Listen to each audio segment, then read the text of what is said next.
Здраво, јас сум Горан Теменогов, а вие го гледате подкастот Каде се парите. Знаете дека денеска е премиера на новата епизода и таа се поклопува со првиот ден од кампањата за парламентарните избори кои што ќе се одржат на 8 мај 2024 година.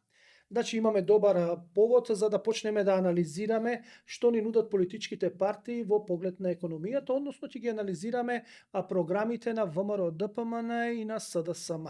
Но одма веднаш да напоменам, до овој момент, кога се снима емисијава, тоа е еден ден, 24 часа пред емитувањето, значи во среда на 17-ти, СДСМ ја нема објавено програмата на својата веб страница, така што анализата ќе ја базираме врз оноа што е кажано од представниците на политичката партија, од СДСМ, но што е објавено исклучиво на нивната веб страница. Значи не сакаме да дозволиме новинарско толкување што сакал да каже, например, некој од политичарите од СДСМ, туку ќе се базираме на оноа што е пренесено на нивната официјална веб страница. ВМРО ДПМН ја има објавено и може да се прочита, така што имаме поконкретно што можеме да анализираме. Инаку, во овој подкаст анализата ќе ни ја направи професорот Маријан Петрески, кој освен што предава на American College, тој е и дел од Институтот за економски истражувања и политики, Finance Think, исто така да напоменам, има и други некои функции, но нема да ги споменуваме, но референциите што ги имате, професоре, се многу добри и ни даваат гаранција дека анализата ќе биде независна и објективна, што ние многу го цениме во овој подкаст, бидејќи ние се трудиме да бидеме независни и објективни и да ја кажеме вистината. Значи, добре дојдовте. Добре, најдов, благодарам на поканата. Секогаш анализите и вака гостувањата во медиумите ги базираме на податоци на наоди од истражувања, така што тоа ја гарантира таа независност за која што зборувате. Ви благодарам. Да, тоа е тоа, значи со професорот Петрески ми гостувал многу пати во емисии што сум ги подготвувал и можам да кажам дека неговите анализи и коментари секогаш биле неутрални, биле независни и не може да се пати дали навива за едни или за други, туку кажувал онаа што е засновано на бројки и на податоци. Значи имаме неколку теми што ќе ги анализираме денеска. Значи првата е онаа што се платите, минималната плата, просечната плата, тоа што се нуди во програмите. Морам да напоменам дека СДСМ иде директно со бројки, ветува дека во наредните 4 години, ако ја освои власта и формира влада, минималната плата ќе биде 600 евра, а просечната плата ќе зголемат на 1100 евра. Исто така велат дека тоа ќе се постигне за 4 години, но од друга страна, например, во програмата на ВМРО ДПМН не се споменува ни една бројка за минималната плата. Малце чудно, за да не забораваме, минималната плата ја воведоа ВМРО во 2012 и како десничарска партија беше чудно што ја воведоа, додека не би било чудно СДСМ претходно да ја воведоа, ама не ја воведоа.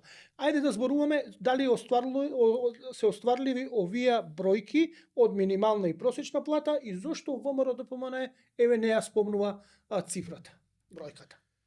Добро, вака низ една поширока перспектива гледа на пазарот на труд во Македонија, тој во последниве деценија и пол забележа значајно подобрување. Оној индикатор кој што е често актуелен во јавноста е секако стапката на невработеност и сега таа да подсетам дека својот максимум го имаше некаде во средината на минатата деценија, 2005 година, беше над 35%. И сега последната бројка е 13%, значи имавме континуиран пат низ годините. Зошто е тоа релевантно? Затоа што објаснува и ги објаснува и движењата кај платите, по конкретно просечната плата. И просечната плата во истиот период има тренд на раст, со тоа што тој раст на просечната плата забрза некаде во периодот 2017, 18, 19 година. Сега како тоа го објаснуваме, се разбира пред деценија и пол вие имате еден голем пул, базен на слободна работна сила, која што тогашната влада си зазеде за цел да ја вработи и главна политика за тоа секако беше отворањето нови работни места преку привлекување фабрики во слободните економски зони. И сега тоа пополека вршеше притисок врз платите, но тој притисок се разбира забрза во моментот кога тој пул на слободна работна сила во голема мера се исцрпи. Тоа е, значи, реков периодот 2018 година и, значи, во тој Во тој период, паралелно да спомнам уште еден индикатор кој што го публикува Државниот завод за статистика во деловните тенденции, ги прашува производителите, менаџерите на производствени фирми, ги прашува кој е главен проблем со кој што вие се соочувате. И има таму повеќе наведени проблеми, еден од нив е недостаток на квалификувана работна сила. Ако погледнете колкав процент од менаџерите одговориле дека тоа е главен проблем во 2005 година, тоа е некој занемарлив процент 1-2%.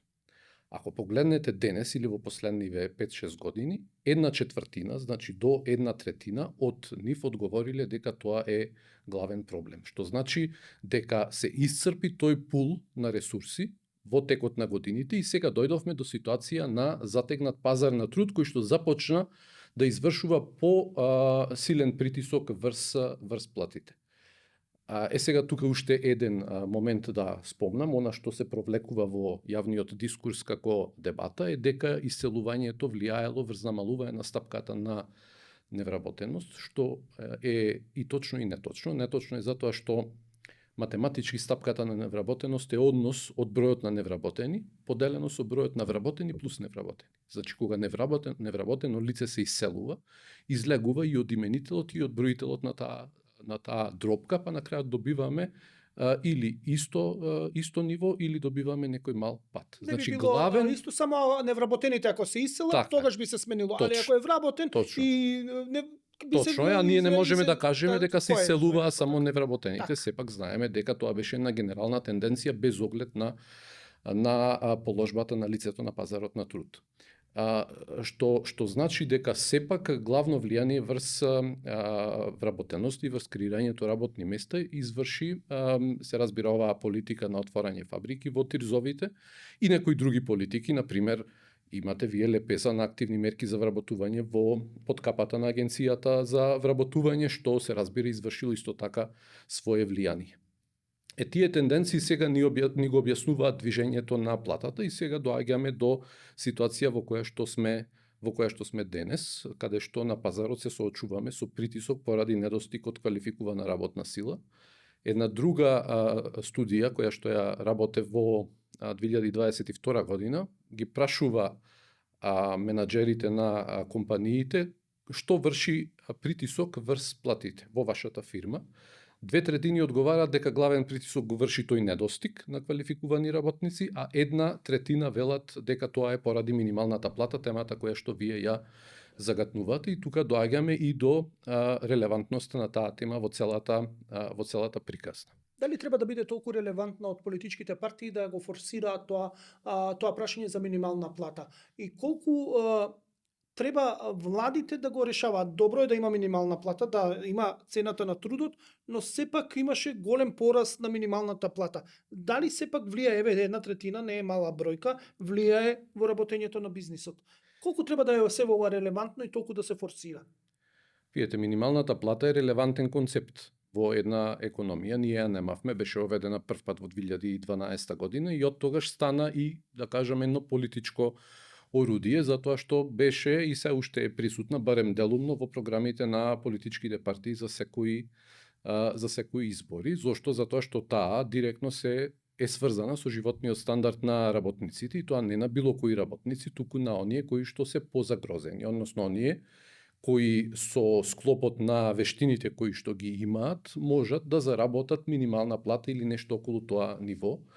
И логично е преку едно такво законско решение нив да им се помогне.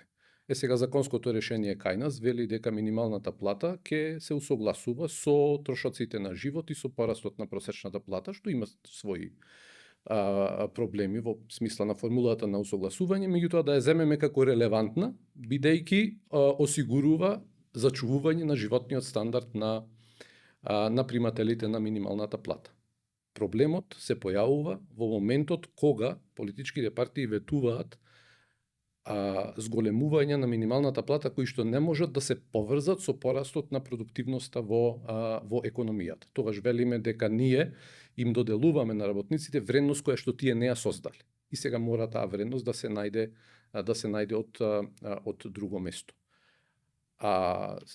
последно се усогласи сега во март, околу 22.500 денари. Во 2012 кога се постави за прв пат, износот беше околу 8.800, ако не се лажам. Така. Значи имаме 2,5 пати зголемување на минималната плата. Сега знаеме дека продуктивноста во економијата не пораснала 2,5 пати за тој нешто што период. не сработиле толку, не сработува толку за да земат. Дали може да се утврди колку би требало да биде емпириски минималната плата, бидејќи добиваме впечаток дека тоа е политичка желба, не е економска категорија. Економска категорија и социјална е минималната плата, но сепак се врз основа на политичка волја се утврдува. Ова го зборувам бидејќи Finance Think имаше една анализа пред 10 години кај што ја зборевме со Благица Петрески, што е главна на Finance Think, вашата сопруга, кај што кажа дека да може да се пресмета колку треба да биде минималната плата и над тоа не е убаво да се оди, дека има простор до таму да биде, но над тоа ако се отиде е опасно. Колку би требало сега да биде минималната плата? Има ли таква пресметка сега во моментот?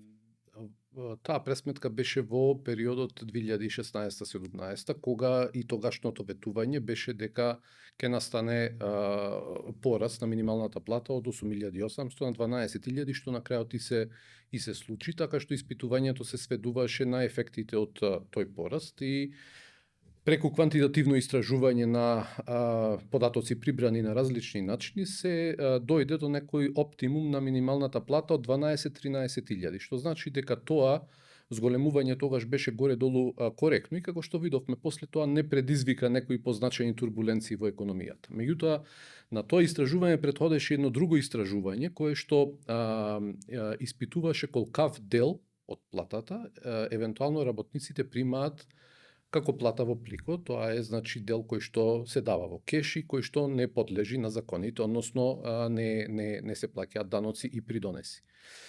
Тоа истражување тогаш покажа дека околу 18% од работниците покрај формалната плата примиле и плата во плико, но пофрапантен беше податокот дека кај примателите на минимална плата тој процент е 69%.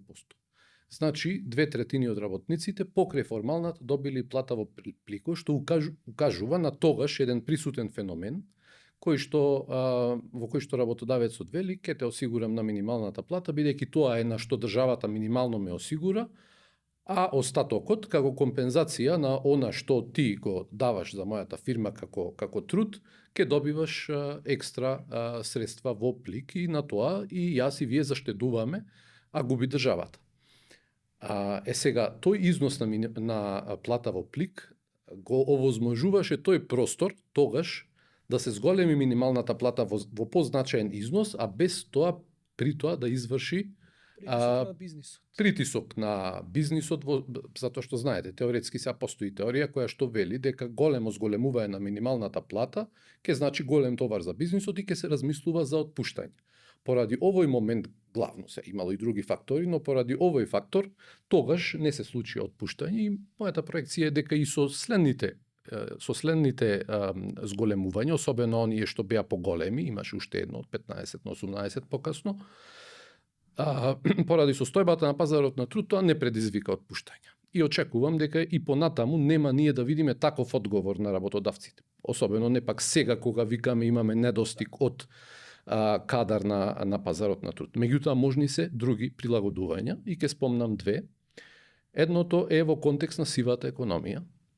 Предпоставам ќе ја разговараме. Во оваа земја таа е голем процент од вкупната економија. Сега кога вие го притискате бизнисот преку законско решение, што може да каже работодавачот? Океј, ти како работник си ми вреден, супер и така натаму, ама јас не можам да те платам колку што државата ми налага, ќе те осигурам на 4 часа, а ќе работиш 8. Значи де јуре 4, де факто 8 и повторно ќе ја примаш истата плата како и претходно, а не она новата на која што ме обврзува државата. Значи, такви тенденции се појавуваат во услови кога сивата економија во државава е флагрантна. Вториот момент кој што јас лично сум го испитувал во студија е како големи адхок зголемување на минималната плата евентуално се одразуваат врз цените. Испитувањето се однесуваше на последното големо зголемување надвор од законското согласување. Тоа беше, ми се чини, непосредно 2021. Да. Од 15.194 на 18.000 денари. Испитувањето покажа дека имало тоа зголемување мал, но сепак незанемарлив удел во растот на цените што следуваше потоа. Значи, нема дилема. Растот на цените, особено во 2022, беше доминантно воден од глобални фактори, над 90%. Меѓутоа, студијата покажа дека 7 до 10% од таа варијација кај цените може да се припише на домашен фактор во кој што доминантна улога играше тоа зголемување на Значи, минималната сега дојдеме плата. до во јавноста зборува, например, СДСМ, ние успешно се справивме со инфлацијата, но они донесоа одлука за минималната плата да се зголеми, адхок, не законско согласување, туку адхок решија за 3000 денари, 3000 и нешто денари да зголемат, и тоа влијаеше у суштина на зголемување на цените, условно ја поттикна инфлацијата. Не ја Золи тоа поттикна, донесе? не ја поттикна, би било многу претерано да се каже Да. дека ја поттикна. Инфлацијата беше увезена на 90% од глобалните пазари, таа се пренесе во домашната Бесспорно, така економија, е, но- меѓутоа еден мал сегмент, кој што е, пак ќе речам, многу мал, еве со 7% да оперираме, но е незанемарлив, сепак се може да се припише во таа година на тој домашен фактор. Во таа смисла е потребна внимателноста. Инаку минимална плата, секако ако ја гледате низ призма на заштита на животниот стандард на примателот, немаме дилема, таа треба да расте.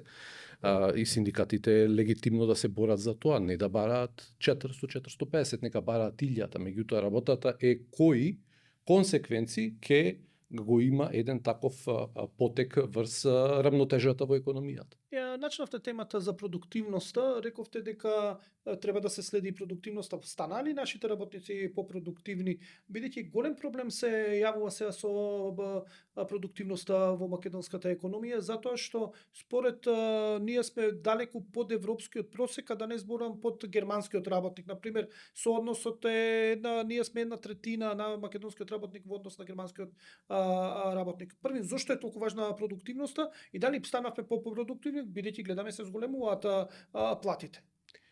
Исклучително важна е продуктивноста како концепт. Сега вака да не звучи абстрактно, можеби да се обидам да го доловам за вашите гледачи. Значи, вие имате еден колач кој што го создавате во економијата, значи додадена вредност која што ја генерирате, да кажеме дека тоа е БДП. Во техничка смисла малку е поинаку, но во една концептуална смисла да речеме дека тоа е производите и услугите што вие ги генерирате во текот на една година. Тоа е колачот кој што потоа се дели преку примарен систем преку платите и преку секундарен систем преку буџетот. Значи колку зафаќате од тој колач со даноците и потоа го делите преку расходната страна на буџетот. Значи примарното прашање за земји како Македонија, значи за Македонија, е колкав е тој колач, а не секундарно прашање како тој ќе се дели. Релевантно е прашањето како ќе се дели, ама е второстепено во ситуација кога тој колач не е доволно голем.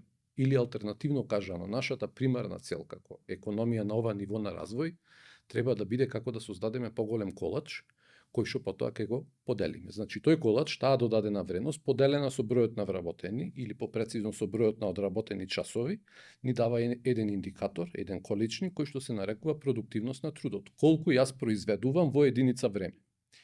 И таа продуктивност ја следиме низ текот на времето. Во Македонија таа е стагнантна. Ако гледате споредено со, не знам, пред деценија, може би растот е 10-12%, сега зависно кој индикатор точно го гледате, но поделено по години тоа ведува до еден мал раст на продуктивноста, дури имате сектори каде што тој раст е негативен. Сега е релевантен затоа што ако ви вели колку од колачов јас ќе добијам, релевантно е да се прашаме како да го зголемам колачот, па да добијам повеќе, отколку фокусот да ми биде само колку јас ќе добивам од колач кој што не се зголемува или кој што ќе чекам некој друг да го зголемува, па јас само да приграбам повеќе од тој. Во фамилија каде што има многу пари, па некој ќе потроши на луксус, па нема да му се лутиша, во кај што нема пари, ако нешто на луксус се потроши, има одма да се извадат во фамилијата очи. Тоа го поврзувам со вашата компарација со германската економија. Секако колачот таму е многу поголем, па затоа доаѓаме до тој количник кој што е 3 пати поголем од овој во Македонија. Значи, доминантна тема мора нас да не биде таа. Како колачот да го зголемиме преку инвестиции, преку иновации, предприемаштво и така натаму, отколку сега да се фокусираме, како што направивме во еден момент пред неколку години, на даноците, односно на секундарната распределба. Кога имате поголем колач, лесно е да се зборува како ќе одделите. Тешко е кога тој Ќе колач зборуваме за даноците, само да појасниме уште еднаш, значи еве, ова е лаптоп, македонски работник во еден час може да произведе на пример еден лаптоп, а на германскиот за истото време за еден час 3 ќе ги произведе. Да, Тоа е сооднесот, значи он ќе создаде во вредност 3 пати поголема од македонскиот работник и тоа е проблем на македонската економија што гледаме дека тешко се решава, но окей, ова е како цените. Не спомнавме, зборевме сега за минималната плата, но зошто ВМРО ДПМН не ја спомнува? Во својата програма зборува за подобрување на економското обкружување, на економската средина, кај што ќе растат и минимална плата, и просечна, и пензии, но не се игра со бројки. Они ја воведоа, значи они концептуално ја воведоа, СДСМ ја надогради и ја зголеми, со тоа што еве гледаме имало и влијание врз инфлацијата и адхок беа тие зголемувања, не се проверува баш сите елементи како ќе влијае на бизнис заедницата, но зошто е вака резервирано ВМРО ДПМН? Што мислите? Видете, не знам, тоа треба. Да, ма еве како го доживувате, вие како го коментирате? Да ги Ќе ги прашате, прашам, да, меѓутоа ќе го- најприроден пат на зголемување на минималната плата, која што реков неспорно треба да расте, е како што расте вкупната економија, бидејќи тоа ви е индикатор како се движи продуктивноста. Значи тие порасти на просечната плата, имате кај другата политичка партија, кај СДСМ, имате референтна вредност за просечната плата. Просечната плата е нели нешто што не е во контрола на политичка партија директна, туку токму преку тој концепт да преку економските политики се поддржи економскиот раст, кој што на крајот ќе произведе повисока просечна и минимална плата, така што концептуално тоа мисламе е сосем во ред. Алтернативното е секако вие да давате ветувања од кои што дел не се под ваша директна надлежност, па потоа да следуваат и големи разочарувања ако тоа не се случи. Да, само да напоменам дека СДСМ го ветуваше во 2016 500 евра просечна плата за 4 години, но мислам дека ја остварија некаде во 21, 22, 23 март стигна околу 500 евра просечната плата, што ете тоа беше ветување, па ние пишувавме еве не е реализирано, но доаѓаме до второто прашање. Извинете, само да додадам тука економски гледано, кога зборувате со номинални категории, веројатно е фер да кажете дека еве јас ветувам дека тие износи ќе се остварат во услови на стабилни цени. Да. Затоа што видовме последните, сега во претходната дискусија, јас малку прошири во претходните 15 години што се случуваше, ама ние не можеме да игнорираме дека имавме малку поинаква реалност во последните 2 години. Имавме драматичен пораст на цените, индуциран од она што се случуваше на глобално ниво и сега тоа има импликации врз номиналните категории во економијата, каде што спаѓаат просечната и минималната плата. Нас не интересира на крајот на денот реалниот пораст. За волја на вистината, само неколку месеци беше реалниот пораст на просечната плата низок, се извинувам, негативен, потоа излезе од негативната зона, што значи дека животниот стандард продолжил да се подобрува преку преку растот на просечната плата и тоа е добро. Меѓутоа, ако сакаме да бидеме прецизни да зборуваме за ефектот врз животниот стандард, освен номиналните вредности мора да ги гледаме и цените. За да бидем исто јас прецизен, во март 2022 просечната плата стигна 500 евра, но реално вредеше во тој момент околу 25.000 и нешто денари, односно заради инфлацијата ги имаше изедено, но тоа со текот на времето се изедначи и сега просечната плата е над инфлацијата, односно вреди повеќе од претходно. Така, и тоа е едно позитивно движење, да кажеме, во Македонија, бидејќи гледано во целиот регион, повеќе земји беа подолго во време на негативна,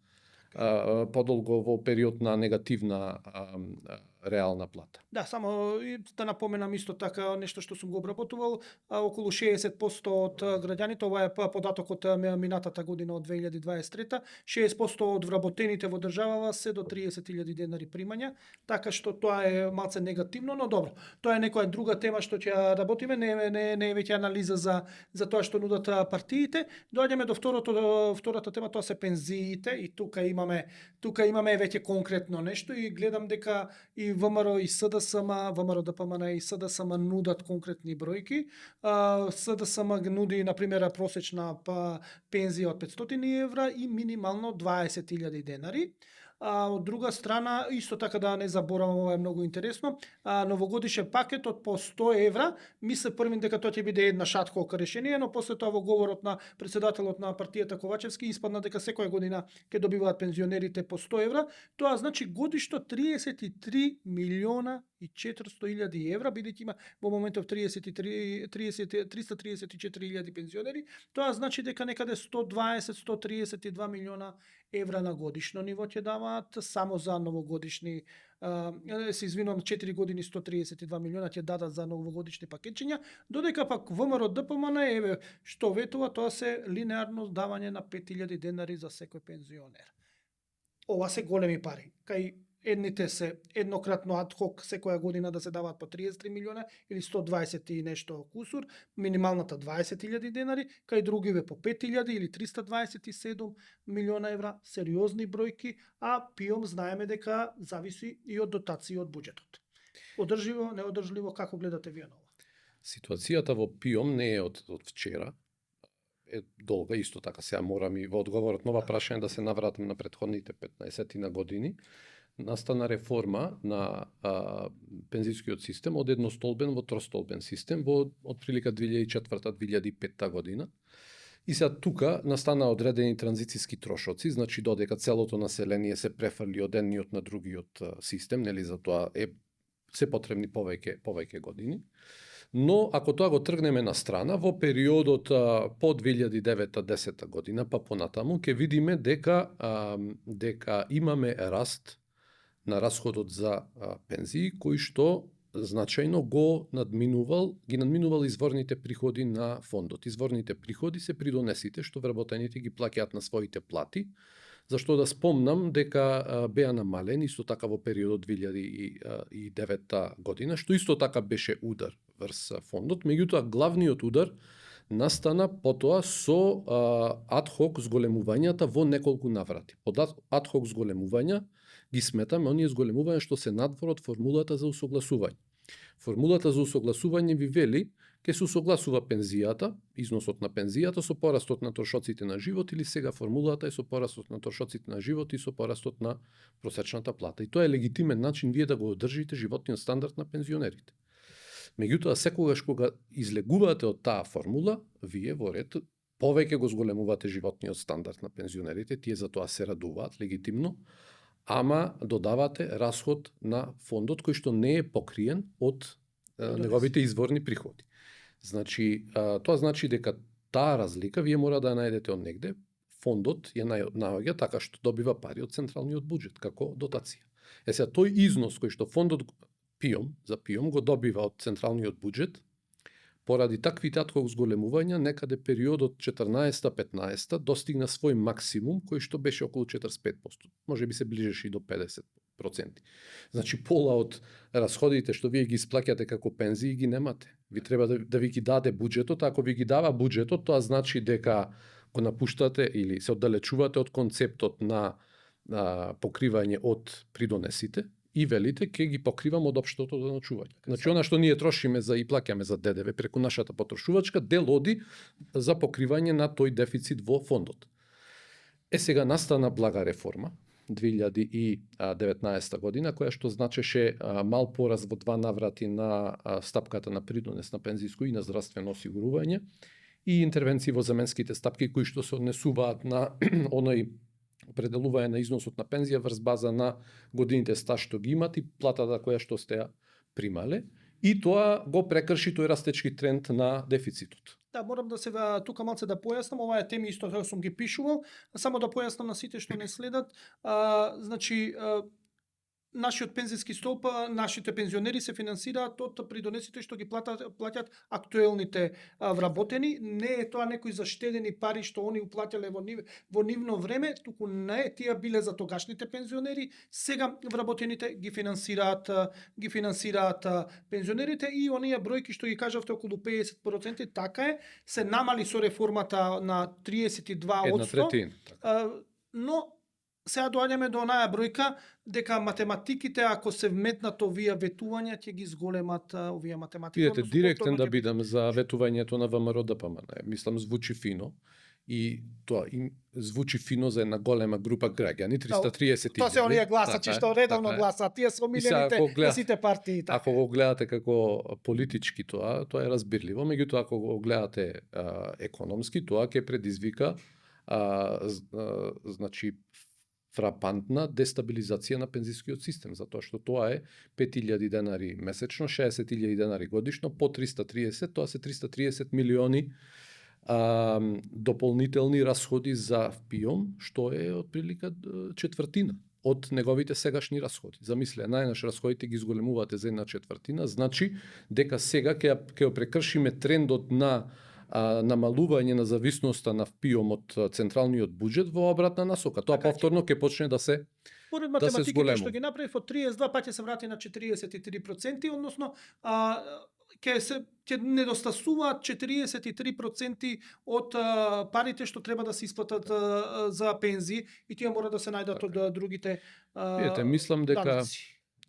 економистите во ВМРО ДПМН тоа го знаат. Тие се солидни економисти сите што ги гледаме во јавната дебата и мислам дека тоа го знаат, меѓутоа претпоставувам дека тоа е нивна политичка проценка, дека треба да одат со едно такво ветување, па ќе видиме на кој начин ќе се реализира.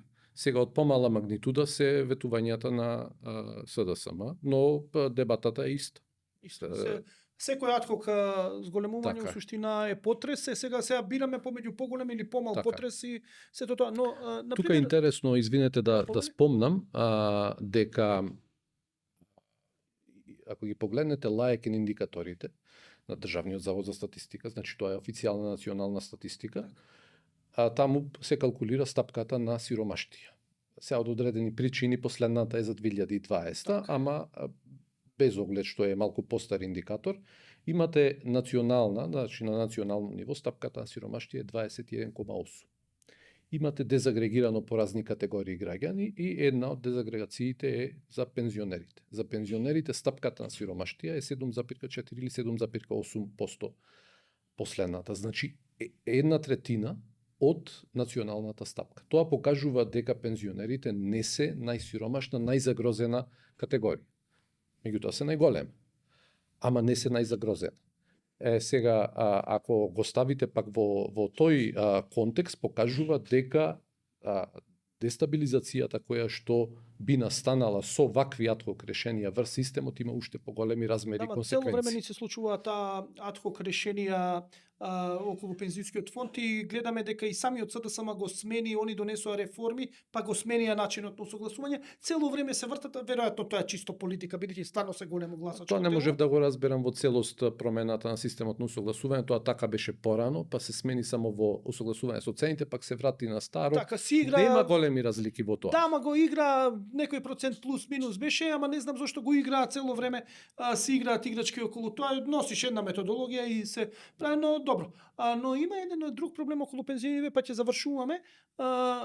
Например, подготовка за еден текст правев и бев на брифинг кај вице-премиерот за економски прашања господинот Битичи и он кажа дека целта на СДСМ, односно на се уште актуелната власт, е придонесите на 1,27 вработени да финансираат еден пензионер. Во моментов придонесите што ги одвојуваат 1,64 вработени да се доволни за да се исплати пензија. Они сакаат да ја симнат оваа бројка на 1,27, тоа значи дека ќе пораснат многу приходите на работниците и ќе имаат поголеми зафаќања од како придонеси. Значи од платите ќе се одвојуваат ќе се апсолутна сума. Одржливо ли е ова или сепак треба да бидеме малце повнимателни кон пензискиот фонд и посериозни реформи? Некако оваа желба некако е сакаме, али тешко остварлива. Не, остварлива е таа желба, еве како што ја велите вие, но само по пат на зголемување на бројот на вработени. Значи, ако се зголемува бројот на лица кои што ќе придонесуваат, додавате нови лица кои што придонесуваат во системот преку придонеси. Инаку, ако растат платите, неминовно тоа ќе значи повеќе придонеси, така во апсолутен износ, ама ние викаме дека пензиите ви се врзани со растот на платите, така што тие една со друга растат, па тоа не може да го подобри тој колич. Во суштина. Да. Во равенката треба да додадеме нови вработени у суштина. Нови вработени, апсолутно, кои што ќе ги зголемат изворните приходи по таа така наречена екстензивна маргина, ја викаме ние. Суштина колачот треба да се зголеми, Така доаѓаме е. до откај што ќе се зафати. Пак доаѓаме до прашањето Точно е, на ние колач. имаме простор нели за тоа, Така. бидејќи викаме сега има побарувачка на пазарот за работници, имаме и се уште голем контингент на невработени лица.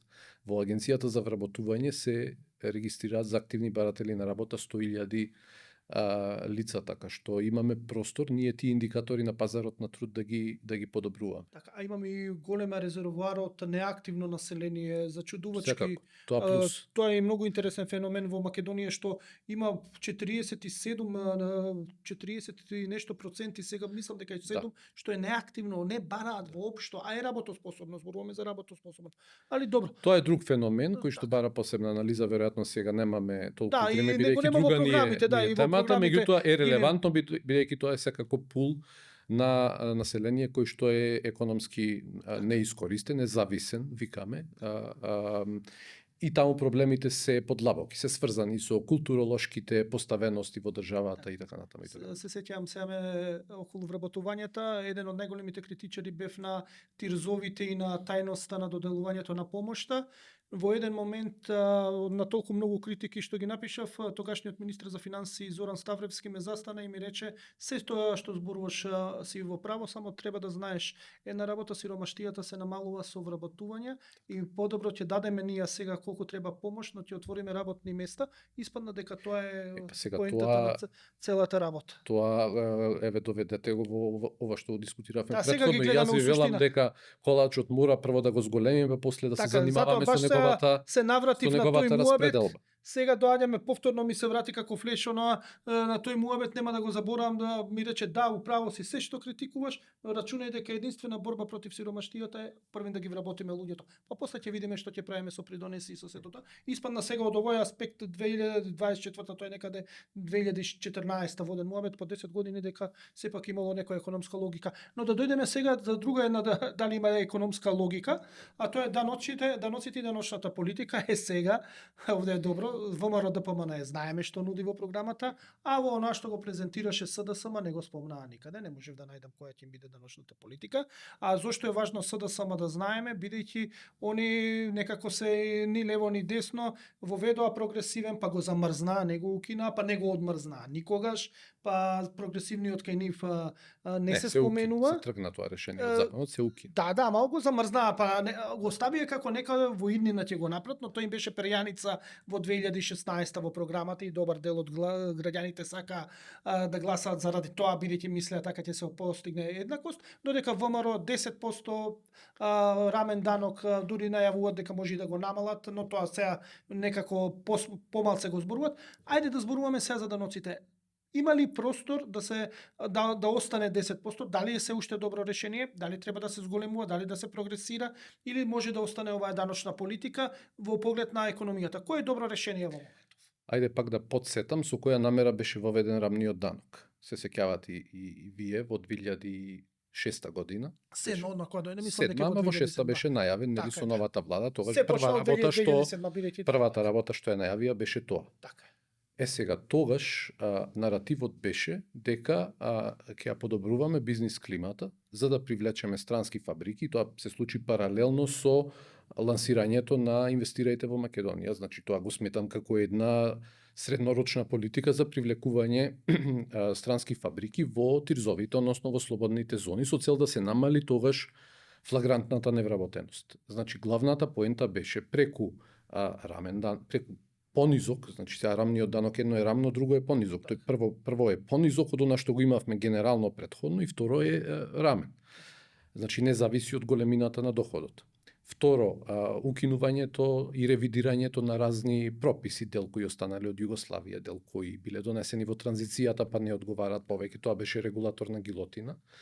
И други аспекти кои што меѓу другото потоа донесоа и добро рангирање на doing business. Значи тоа беше правење на климата, на бизнис климата во земјата да биде поволна, за да се разбери за домашните, ама тогашниот фокус беше главно на привлекување странски инвеститори.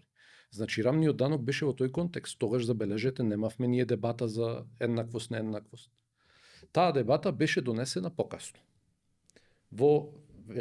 Кажавте вие, во 2016 година, и тогаш дебатата беше дека ние се соочуваме со висока нееднаквост, која што се должела наводно на рамниот данок и дека тоа треба да се смени. Комплетно неточно. Затоа што индикаторите зборуваат поинаку. Лајки на индикаторите ги спомнав, имате освен индикаторот за сиромаштие, имате индикатор за нееднаквост, тоа е Джини коефициентот кој што ни дава како е распоредено, да кажеме, доходот, како е распореден доходот во економијата помеѓу различните доходовни групи. Последниот податок е 31,4%. Просекот на Европската унија е 30,7% за истиот период. Значи ние немаме проблем таму, ние сме. Не значи дека во одредени сегменти од дистрибуцијата нема проблем. Меѓутоа, дистрибуцијата на доходот гледана вкупно нема проблем. Е на ниво на Европска унија. Сега може би имате пониски. Во Шведска, во Данска, во нордиските земји имате пониски, ама просекот е тој. Во Америка, ако одите, тоа е уште повисоко. Така. Во Грција, соседна земја, повисока е нееднаквост. Значи, погрешно беше внесена таа дебата тогаш, од оваа перспектива и уште од една перспектива. Спомнав и претходно. Имате многу голема, флагрантна сива економија во земја. Различни се проценките, се движат од 21,3 па до 38 естимацијата на ММФ, како и да ја земате, таа е голема. Што значи сивата економија? Дека вие како држава, она што го наплаќате, што би требало да го наплатите преку даноците, дали преку потрошувачка, ДДВ, дали преку сива вработеност, значи даноците на доход и придонесите, вие не го наплаќате. Со конзервативната естимација, вие не наплаќате 700 милиони евра. Тоа е конзервативна најниска, може да е повисока реалната. Тоа е износ на последниве евроврзници. И сега, во ситуација на толку висока сива економија, вие викате, не, јас нема да се занимавам со она кај што имам неоданочена економија, туку ваму кај што веќе даночам, јас уште повеќе товар. И во дел е логичен одговорот дека дел од тие луѓе, фирми засегнати, ке речат, па сега јас ке пробам да најдам алтернативни начини да ова го избегнам, односно поттикнувате вие на таков начин да пребегнување во обратна насока, деформализација од формалната во неформалната економија. Така што тоа во врска со даноците мислам дека беше една екскурзија непотребна, но тоа не значи дека даноците треба да се намалуваат или дека таков простор постои. Не постои таков простор. Дури и кај данокот на личен доход, ако зборуваме за евентуално негово понатамошно намалување, неговите ефекти врз вработеноста беа исцрпени. Сега да намалите од 10 на 8%, никаков ефект нема да има врз вработеноста, како што имаше во 2007, туку само ќе ги намали буџетските приходи. Но светски, да повелете. Значи, ние тенденцијата мора да биде во насока на зголемување на даночните приходи, бидејќи Македонија, ако ја гледате даночни приходи во однос на вкупни приходи или во однос на БДП, е во долниот сегмент, ако ја споредувате со компаративни земји. Значи, има простор и треба даночните приходи да се зголемуваат. Прво по основ на борба со сивата економија, а во перспектива, некоја среднорочна перспектива, ние ќе мора да го реотвориме прашањето за зголемување на некои од даноците и за воведување прогресивност. Ама такво нешто ниту беше потребно, ниту беше во право време во 2017, ниту пак е во овој момент. Треба да се разгледа прогресивност. Гледаме во светот дека се бара поголемо даночење на компании. Само да напоменам дека развиените земји имаат прогресивни даноци.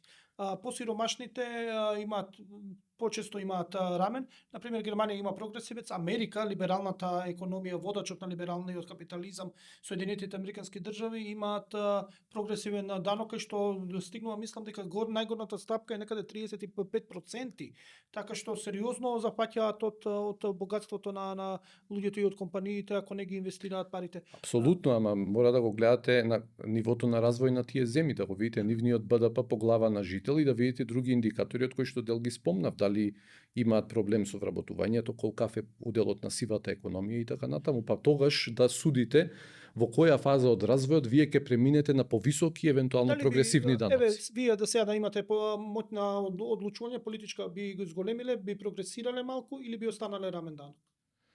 Значи, во моментов примарно е да видиме и низ призма на политичките програми на партиите како тие ќе се справат со сивата економија. Тоа е примарното нешто што го поврзувам со даноците. Доаѓаме точно до темата сива економија, еве. Ја спомнавме веќе, ни се провлекува низ муабетов сивата економија, но факт е дека ни една влада не се зафати сериозно да го решава тоа. Затоа треба политичка волја веројатно и треба инструменти кои што ќе бидат на располагање. Но прашањето е дали вие кај двете водечки партии во државава, СДСМ и ВМРО ДПМН, гледате политичка волја за справување со сивата економија и кои механизми треба да се применат и кои би требало да ни ги кажат и да ги ветат и да ги најават во своите програми за справување со оваа појава. Политичка волја ми се чини дека постои, барем декларативна и на двете страни. Дури ако гледате првата стратегија за борба со сивата економија беше донесена периодот, барем една позаокружена, посеопфатна стратегија, претходно може би имало и нешто што било од помал обем, но првата поголема 2018 се вика стратегија за формализација на неформалната економија. Периодот беше 2018-2022, во 23-та се донесе истаа стратегија за втор период, 23-27. И оваа вторава внатре има осврт врз реализацијата на мерките и активностите предвидени во прва. И сега вие читате, вика таму активност 2 нереализирана, активност 3 нереализирана, гледате 50% нереализирани, кај друг дел делумно реализирани, и имате неколку реализирани активности, кога ќе прочитате што се, тоа е, например, тренинг на даночни инспектори, што е релевантно, ама борбата продолжува кога ќе ги ставите тие даночни инспектори со тоа знаење во функција. Да се борат, значи, теренски со сивата економија. Значи, еве, ако ја третираме стратегијата како декларација на волја да се справуваат со сивата економија, во ред, постои. Ама после на терен тоа закочило. Зошто закочило? Не знам, меѓутоа претпоставам дека дел се должи и на капацитетот и ефикасноста во спроведување на мерките, можеби амбициозноста, како да кажам, конзистентноста и страјноста во нивното спроведување. Мислам дека тука има значајно потврлање и постои простор да тоа се подобри во контекст на сивата економија. Дали треба репресивни мерки да се применуваат? Бидејќи гледаме актуелнава власт во еден момент релативизираше се, ги намали казнените одредби, сакаше со предупредување, со убаво да оди, да не казнува, но од друга страна сивата економија не се намалува, значи нема свесност, некаде треба малце што се вика и да се подстегне да се направи. Што треба да направат, бидејќи еве може ќе дојде до промена на власта, може ќе остане истата, но се постава прашањето, луѓе имаме сива економија, некој живее на сметката на тие што редовно плаќаат. Видете, битно е прво да се разбере како изгледа сивата економија. Велиме се сива економија, што е тоа? Дали е тоа доминантно неиздавање фискални сметки, значи подрепортирање на прометот, дали е непријавени работници, дали е плата во плику, дали е нешто друго што допира со коруптивно криминални активности и така натаму. Сега има една студија, периодов веќе е достапна за јавноста од Finance Things, се однесува на малку погрануларно согледување на сивата економија, ама се уште не е промовирана во јавноста, мислам ќе биде некаде по изборите, и таа оди подлабоко, вика да видам кои се секторите во кои што е најзастапена сивата економија и која е формата на сивата економија, и наодите што се таму даваат некаква смерница за вашето прашање. Кога се борите со сивата економија, не можете да одите строго репресивно. затоа што може сива економија да е група од 3-4 мајстори кои одат негде и прават мулерај. Сега што ќе дојде инспекција ќе ги затвори, не може тоа да се случи. Треба за некои такви особено помали сегменти од сивата економија вие да одите со мотивирачки мерки. Значи да има опција тој да добие некаков грант или заем поволен со кој што ќе го формализира своето предпријатие или пристап до некаков тренинг, некаква друга услуга во агенцијата за вработување и така натаму, па се до најстрогите форми, репресивни форми, каде што ги впрегнувате инспекторатите, па и пошироко други институции во системот, за да се борите против сивата економија. Мислам дека клучното е вие точно да го погодите преломниот момент. До каде вие одите со мерки на морков, значи со мотивирачки мерки, а од која точка натаму вие ги впрегнувате стапот, точно така. Например, во програмата на ВМРО стои дека сакаат да го засилат капацитетот на управата за јавни приходи и да воведат фактура, едноставно да биде се електронски, помалце да има човечки фактор. Напоменувам на СДСМ, не знам што содржи програмата, ние знаеме откажувањето на нивните представници, така што не можеме детално да зборуваме за СДСМ. Дали треба институционално засилување на капацитетите? Што сметате дека напреднуваа ли институциите во своето работење во споредба со претходно или стагнираат во вршење на својата дејност?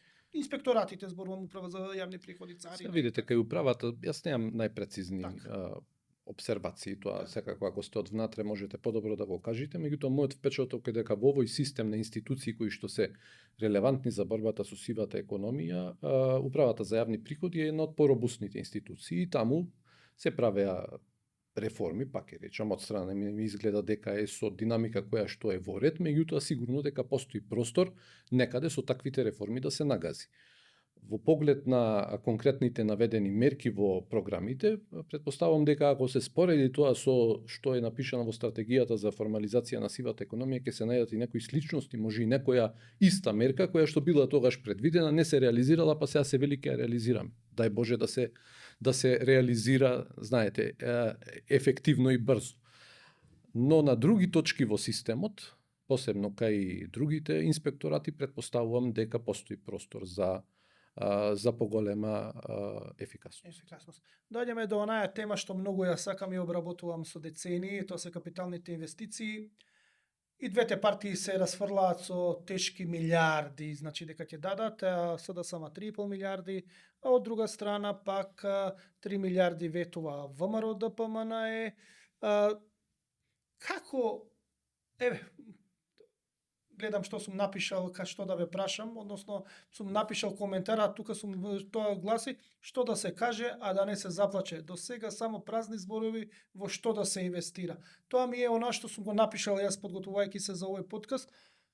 Навистина е чудно, сите се фалат со капитални инвестиции, но први се на удар кога треба да се ребалансира буџетот и тие се многу тесно поврзано со буџетскиот дефицит и оправданоста на буџетскиот дефицит. Што треба да инвестираме и зошто толку лесно се прифаќа кратење на овие инвестиции? Ветуваат, гледаме се расфрлаат со пари, но гледаме дека реализацијата е малце тешка. Затоа што тоа е капацитетот за реализација на капиталните инвестиции од државата во оваа земја. Значи, капацитетот е проценет на нешто меѓу 450 и 500 милиони евра годишно. Кога велам за капацитетот, не викам јас не мислам главно на идејата на премиерот или на министерот кој дае за финансии, кој што на крајот на секоја година, зимната година, проектира многу високо ниво на капитални инвестиции, кој што унапред се знае дека, имајќи го предвид претходното искуство, не може да се реализира, затоа што тоа е поврзано со еден подолг циклус на планирање. Ние дури од пред година-две имаме среднорочна рамка за планирање, претходно сме планирале на многу пократки рокови, потоа со изведбата, значи тендерирањето, договарањето, почетокот со изведбата, па дали ќе се јават проблеми во изведбата кои што зависат од доброто планирање и така натаму. Значи тоа е процес кој што во дел зависи, мислам во поголем дел зависи од оној што таа капитална инвестиција ја финансира, односно во случајов државата. Но она што ние не успеавме во претходниве 15 на години е да изградиме еден општествен консензус, или ајде пред да дојдеме до консензусот, да дебатираме интензивно и на база на факти и докази, што за нас се приоритетни капитални инвестиции. Потреба од се има. Секогаш има потреба од патишта, од комунална инфраструктура, од сега фотонапонски централи, тоа нели во мода, од училишта, од болници и така натаму. Меѓутоа се одеднаш не можеме да изградиме. Ниту можеме финансиски тоа одеднаш да го поддржиме, ниту низ призма на капацитетот за кој што зборував.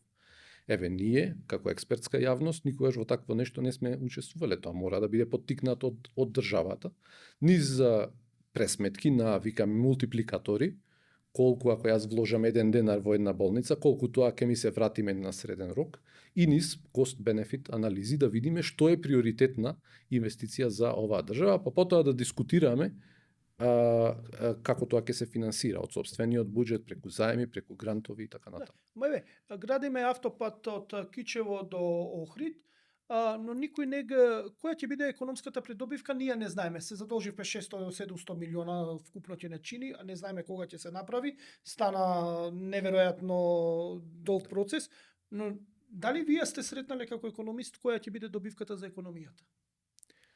Како анализа, ако ме прашувате пишане, јас не сум сретнал. Може би направена некоја физибилити студија претходно, меѓутоа вака со поширока јавност, барем до мене тоа не дошло. Јас ќе ви дадам и друг скорешен пример, ситуацијата со Чебрен. Значи Чебрен на крајот после 100, колоквијално кажано, обиди, повторно пропадна, а тоа е инвестиција за која што се зборува уште од кога јас сум бил дете. Сега и тогаш излезе експертската јавност, мислам на енергетичарите, со одредени забелешки, од кои што јас претпоставам најголем дел беа валидни.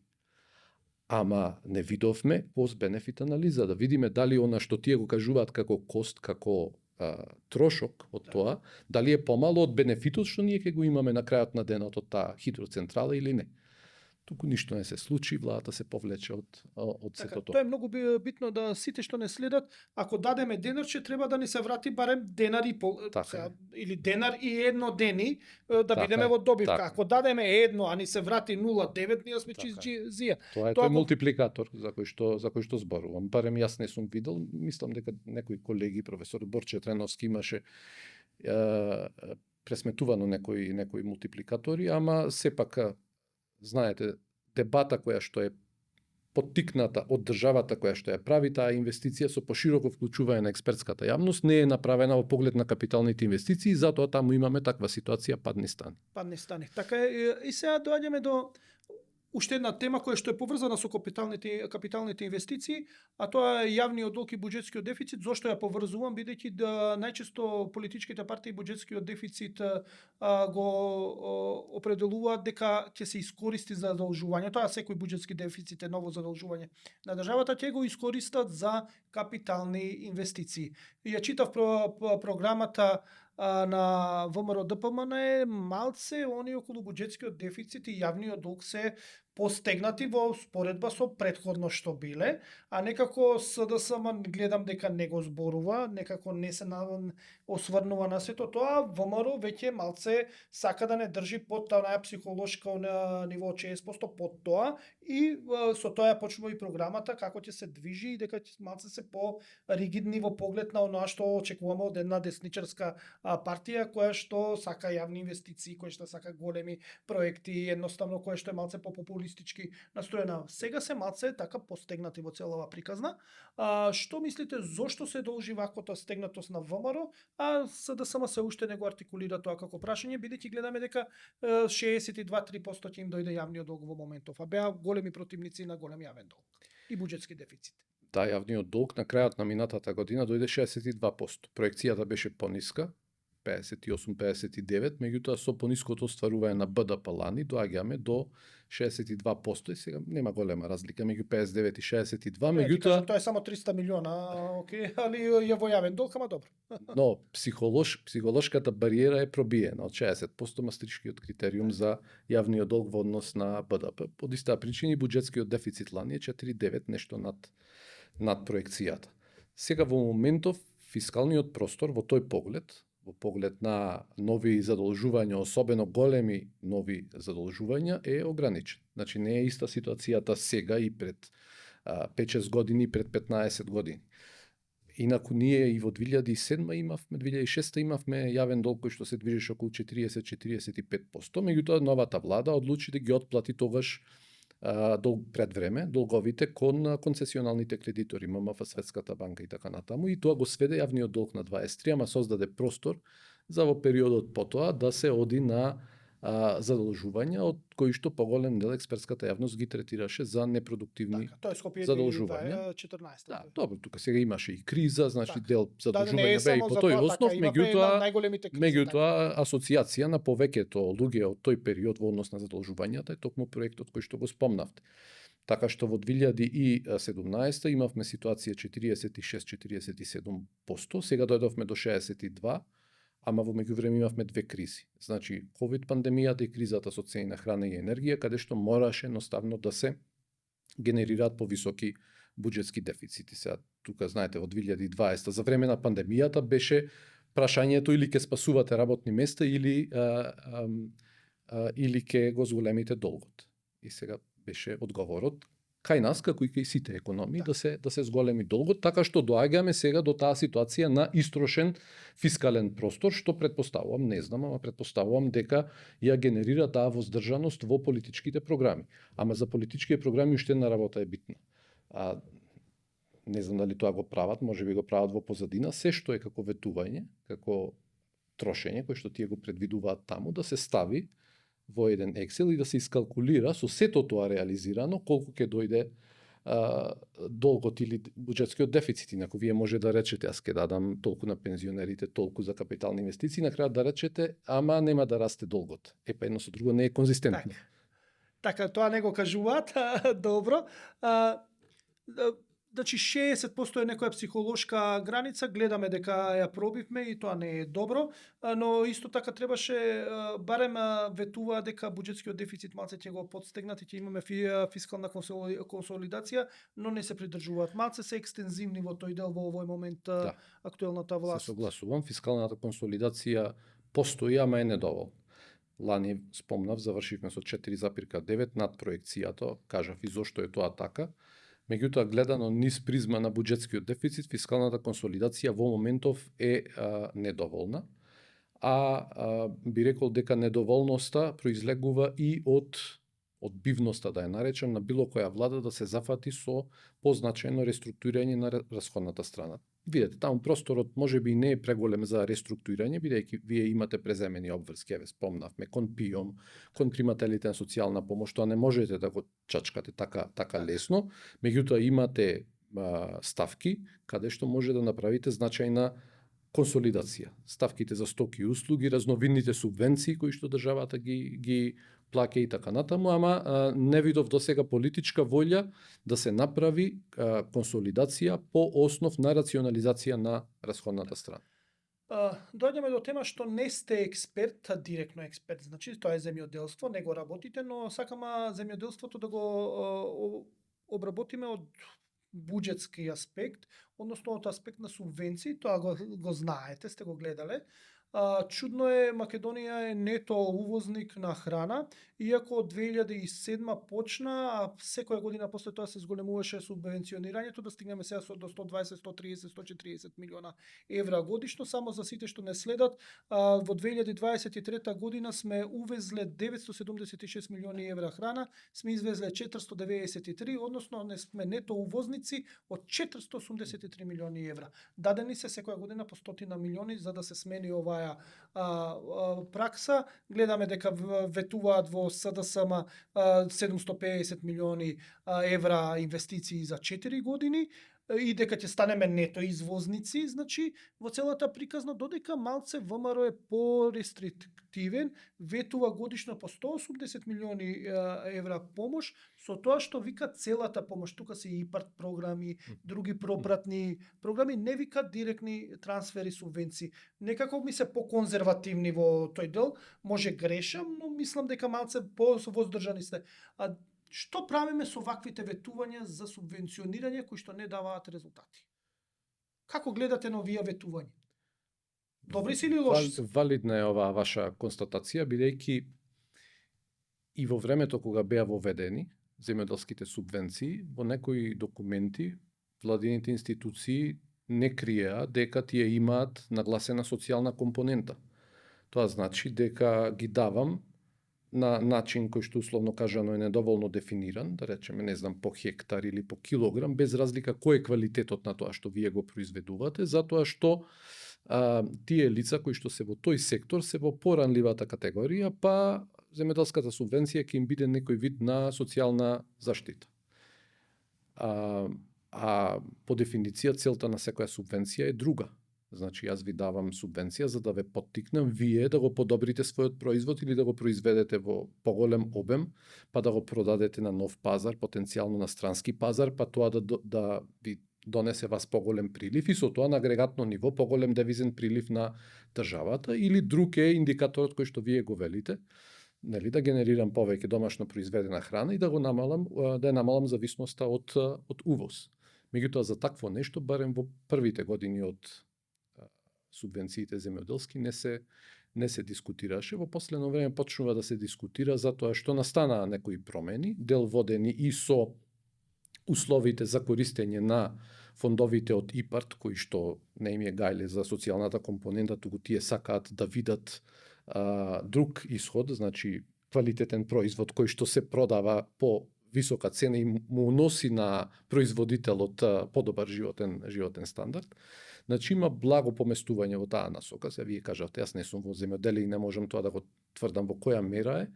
Меѓутоа се уште е тоа недоволно. Ако ги гледате како државна помош дадена, земјоделските субвенции се број 1 по обем. Иако се број 1 по обем во распон од 15 и повеќе години, никогаш не е направена, барем јас не знам, импакт евалуација за нивните ефекти.